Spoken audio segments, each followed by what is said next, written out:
হয়েছে। আক্তার হোসেনকে লক্ষ্য করে ডিমছোড়া এবং সিনিয়র যুগ্ম সদস্য সচিব ডাক্তার তাসনিম জারাকে নিয়ে অশালীন মন্তব্য করেছে আওয়ামী লীগের নেতাকর্মীরা।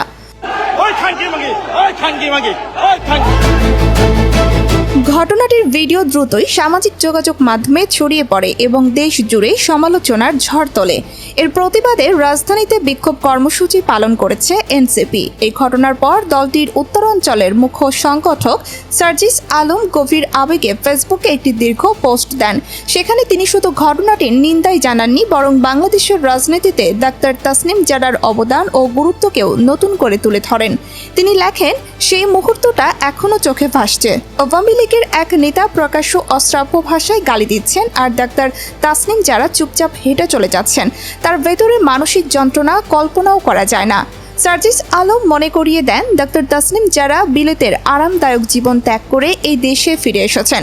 অভ্যুত্থান পরবর্তী রাজনৈতিক অস্থিরতার সময়ে তিনি জনগণের পাশে দাঁড়ানোর স্বপ্ন নিয়ে রাজনীতিতে যোগ দেন, অথচ তাকে সহযোগিতা করার পরিবর্তে অপমানের শিকার হতে হচ্ছে, যা সভ্য সমাজে লজ্জাজনক। তিনি আরও মন্তব্য করেন, যদি তাসনিম জারার মতো শিক্ষিত ও সাহসী নারীরা রাজনীতিতে প্রতিষ্ঠিত হতে পারেন, তবে বাংলাদেশে আর অযোগ্য বা কুখ্যাত শক্তির জায়গা থাকবে না।